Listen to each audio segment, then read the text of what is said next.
তুই বল, এটা হলো মনোজিতের বাসা। আসসালামু আলাইকুম। এই আমাদের যে পিলখানা পর্বত হত্যাকাণ্ডের নির্দোষ সৈনিক, সে 23 তারিখে জানুয়ারি 23 তারিখে মুক্তি পাইছে আল্লাহর রহমতে জামিনে। আমরা তার বাসায় আসছি যশোরে। দেখেন তার পরিবেশ, তার বাসার পরিস্থিতি। 16টা বছর নিরপরাধ লোক যে জেল খাটছে, তার দেখেন তার পরিস্থিতি কি অবস্থা। আমরা সবাই আসছি এ বাসায়। আপনারা তো দেখছেন তাদের বাসা। আমি দেখাচ্ছি আপনাদের, আপনারা দেখেন কি পরিস্থিতি। নিরপরাধ নির্দোষ ব্যক্তি জেল খাটছে। দেখছেন তার পরিস্থিতি, তার ফ্যামিলি, মা বাবা কেউ নাই। মা বাবা যারা আছে তারা হচ্ছে অসুস্থ, থাকার মতন কেউ নাই। এই হচ্ছে আমার ব্যাটসম্যান। সে মনে করেন যে তাকায় থাকে, মানে তার স্মৃতিশক্তি অনেকটাই নাই বললেই চলে।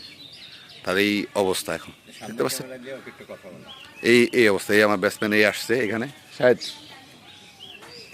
আসছে এইখানে আসছে দেখেন তার বাসার বাইরে দেখাইছে, হয়তো আপনারা বলতে পারেন যে বাইরের এই অবস্থা, আর দেখেন এই ভিতরের অবস্থা তার বাসার।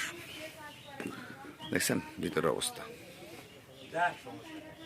তাদের ভিতরের অবস্থা বাসার দেখেন কি আছে। দেখছেন তাদের বাসার অবস্থা, এই তাদের অবস্থা বাসার। এই হলো আমাদের ব্যাটসম্যান মনোজিতের থাকার জায়গা, যে এখানে শীত, এই প্রচণ্ড শীতের মধ্যে তাদের দেখেন কি অবস্থা। তারা কিভাবে থাকে, কতটা নিঃস্ব করছে,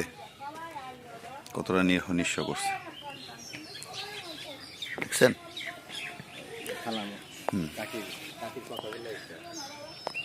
এই দেখেন,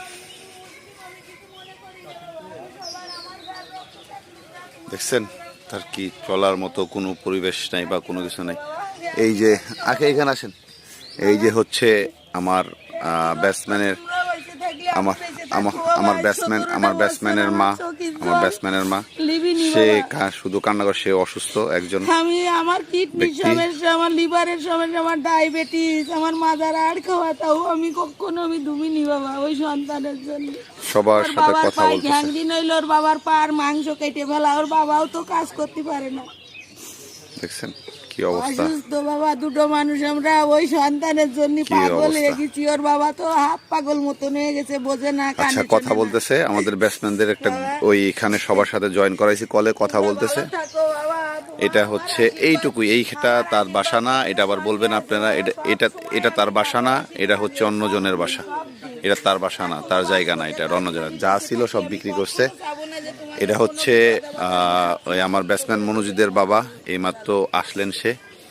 সে বাহিরে কর্ম করেন, কি করবে? তার ছেলে তো ভালো আছেন, তার ছেলেরে খাওয়ানোর জন্য বা ওয়াইফকে খাওয়ার জন্য, সে নিজে খাওয়ার জন্য তো বাঁচতে হবে, সেই জন্য সে কর্ম। এইমাত্র আসলেন উনি। ওর বাবার পায়ে ঘ্যাংদিন হইলো, 4 লাখ টাকা লেগেছে ওই ছেলে যখন জেলখানায়। আমি কত কষ্ট করে জোগাড় করেছি। ভিডিও করো। ওর বাবার হয়েছে সেই পায়ে শিরা, খালি আর কাটিনি বাবা, আর সব কেটে ফেলে। ওর বাবা 4 বছর বিছানায় ছিল। আমি কত কষ্ট করেছি, আমাদেরও চিন্তা তার কষ্ট হয়। ওর বাবার পায়ে এখন একটু সুস্থ হয়েছে, তাও কাদায় মাথায় যেতে পারে না, শিরার সমস্যা হয়ে গেছে, আর মাথার বেরেনের সমস্যা হয়ে গেছে। একদিন 22-23 করে ইঞ্জেকশন লাগাতে হতো, তাহলে বোঝা যায় তো। আর দড়ি নিয়ে তেল নিয়ে চলে যেত বাস লাইনে, মাথা দিয়ে যে মরে যাবো, আমি আর বেঁচে থাকবো না। কেউ আমার নেই, আমার সন্তান আমার এইসব কয়।